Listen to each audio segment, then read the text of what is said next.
서로 마주보며 했던 예배는 화면을 마주보며 하고 손으로 넘기던 성경은 손가락으로 넘기는 성경이 되었습니다. 신앙생활의 모습은 달라졌지만 신앙생활의 본질은 변하지 않았습니다. 각자의 자리에서 묵상합시다. 3월 26일 토요일, 오늘 함께 묵상할 말씀은 마가복음 10장 1절부터 12절까지 말씀입니다. 마가복음 10장 1절로 12절까지 말씀입니다. 예수께서 거기서 떠나 유대 지경과 요단강 건너편으로 가시니 무리가 다시 모여들거늘 예수께서 다시 전례대로 가르치시더니 바리새인들이 예수께 나아와 그를 시험하여 묻되 사람이 아내를 버리는 것이 옳으니이까? 대답하여 이르시되 모세가 어떻게 너희에게 명하였느냐? 이르되 모세는 이혼 증서를 써주어 버리기를 허락하였나이다. 예수께서 그들에게 이르시되 너희 마음이 완악함으로 말미암아 이 명령을 기록하였거니와 창조 때부터 사람을 남자와 여자로 지으셨으니 이러므로 사람이 그 부모를 떠나서 그 둘이 한 몸이 될지니라. 이러한즉 이제 둘이 아니요 한 몸이니 그러므로 하나님이 짝지어 주신 것을 사람이 나누지 못할지니라 하시더라. 집에서 제자들이 다시 이 일을 모르니 이르시되 누구든지 그 아내를 버리고 다른 데에 장가드는 자는 본처에게 간음을 행하며 또 아내가 남편을 버리고 다른 데로 시집가면 간음을 행함이니라. 아멘. 오늘 10장 말씀은 갈릴리에서 시작되어 예루살렘에 이르는 여정 가운데에서 중간인 요단 건너편과 유대 지역에서 행하여진 예수님의 구속사역에 대해서 말씀해주고 있습니다. 예수님께서는 예루살렘으로 가는 길 가운데서 행해진 많은 사역들이 10장에 나타납니다.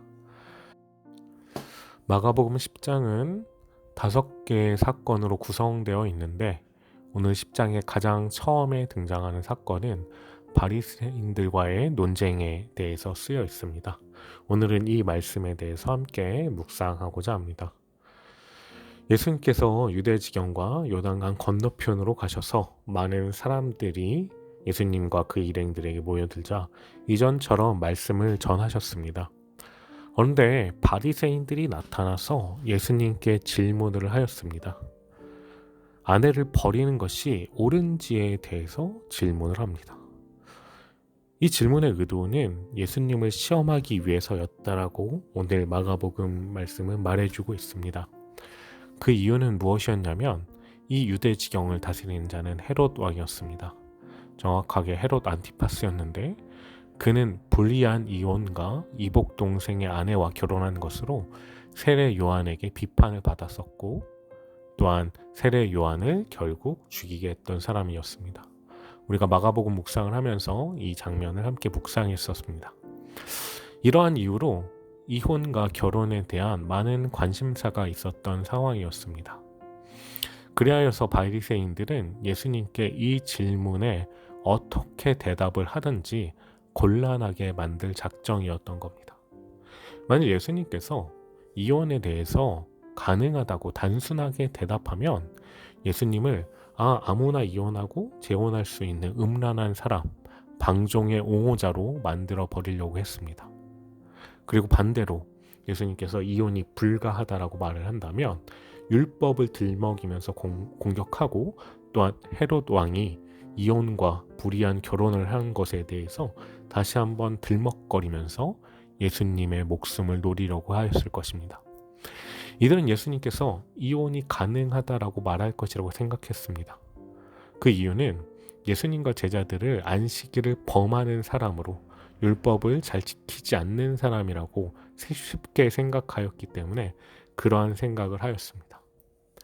이들의 질문 자체가, 의도 자체가 굉장히 악한 것이었고 이들의 음모를 이미 알고 있었던 예수님께서는 바리새인들이 자신들의 율법의 근거로 쓰고 있는 모세의 율법으로 대답을 하십니다. 모세의 율법은 수치스러운 일이 발생했을 때에는 이혼 증서를 주고 재혼할 수 있도록 하라고 하였습니다. 그런데 이 바리새인들은 이 수치스러운 일의 의미를 자유롭게 해석하면서 굉장히 사소한 이유로 이혼할 수 있도록 하였습니다.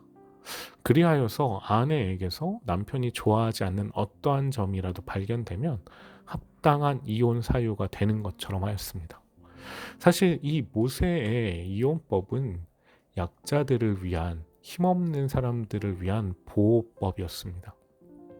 이 법률은 본래 여성들의 권리를 보호하기 위함이었습니다. 여성을 자기의 소유물처럼 생각하던 가부장적 사회에서 이혼을 하여서 여성으로부터 자기의 인권을 보호받아서 재혼할 수 있는 기회를 주기 위해서 모세의 율법이 쓰여졌던 것입니다. 이러한 여성 권리를 위한 모세의 이혼법을 유대인들이 완악한 마음으로 사용했던 것입니다. 예수님께서는 모세의 율법을 이야기하면서 모세가 적극적으로 이혼하라는 것이 아니라 인간의 악한 생각으로 유린당하는 약자들을 보호함임을 말하십니다. 자유롭게 이혼할 수 있는 권리를 주는 것이 아니라 여성 학대와 남편의 비인간적인 권한을 제한하여서 여성을 보호하고 여성이 남성에게 종속되는 것이 아니라 독립적인 인격체로서 재혼할 수 있는 자격이 있음을 인정하고자 하였음을 말해줍니다. 예수님의 이러한 모세 이혼법을 아내를 합법적으로 이혼할 수 있는 방법으로 쓰는 유대인들을 비판한 것입니다. 선한 의도로 만든 모세 율법을 자신들이 자유롭게 해석함으로 그 율법을 지킨다고 말하는 사람들을 향한 예수님의 비판이 담겨져 있습니다. 그리고 예수님께서는 더 나아가서 모세의 율법을 초월하는 하나님의 창조 규례를 말씀하십니다. 하나님께서는 태초에 남자와 여자의 관계를 하나님의 창조 질서 안에 있음을 말씀하십니다. 남녀의 관계가 창조의 질서 안에 있기 때문에 함부로 할 수 없는 신성한 것임을 말합니다. 또한 남자와 여자의 동등성에 대해서 말씀하십니다. 당시 유대 남자들은 이기적인 충동을 채우기 위해서 여자를 버렸고 그들의 완악한 마음이 모세의 이혼 증서를 자신들의 이혼의 합법적인 것으로 주장하는 사람들이 있었습니다. 하나님은 남자와 여자를 창조하실 때 하나님의 형상을 따라서 창조하셨고 남자와 여자가 동등한 인격체임을 분명히 말씀하십니다. 7절 말씀에 사람이 부모를 떠나서 라고 말씀하시면서 남자와 여자가 둘 다 독립된 인격체로서 가정에서 벗어나서 둘이 합쳐지는 것이 결혼이며 여자가 남자에게 종속되는 것이 아님을 말씀하여 주고 있습니다. 또한 둘이 한 몸이 되는 것은 비단 육체적인 결합이 아니라 전 인격적인 결합을 말합니다. 하나님의 창조 질서 안에서 남녀가 결합되도록 지음을 받았기 때문에 남녀가 한 몸이 되는 것은 전 인격적인 완성이라고 말하고 있는 것입니다. 이러한 하나님의 창조 질서를 통해서 남편이 아내를 버리고 다른 여자와 결혼하거나 아내가 남편을 버리고 다른 남자와 결혼하는 것 자체가 간음이라고 선포하셨습니다. 그 당시 유대 사회에 있었던 율법의 자의적인 해석을 비판함과 동시에 하나님의 창조 질서를 따라서 결혼을 신성한 것으로 말씀하셨습니다. 예수님의 결혼의 신성함과 하나님의 창조 원리를 먼저 이야기하시면서 남편도 아내와 똑같은 도덕적 책임이 있으며 당시의 율법을 자신들의 멋대로 사용하는 유대인들에게 큰 통찰을 주셨던 것입니다. 죄의식 없이 살아가던 유대인들, 특히 바리새인들을 향한 예수님의 비판이었고 그것들을 통해서 다시 한번 하나님의 창조 질서를 드러내는 말씀을 하여 주십니다. 자신들의 뜻을 따라서 하나님의 율법을 자의적으로 해석하는 이들의 모습을 반면교사 삼아서 하나님의 말씀이 어떠한 것인지 바로 깨닫고 말씀을 묵상하며 또한 그 말씀대로 살아나가는 귀한 그리스도인들 되길 간절히 소망합니다. 기도하겠습니다. 주님 감사합니다. 오늘 말씀을 통하여서 하나님의 율법을 자신들의 마음대로 해석하고 사용하였던 살아갔던 유대인들의 모습을 봅니다.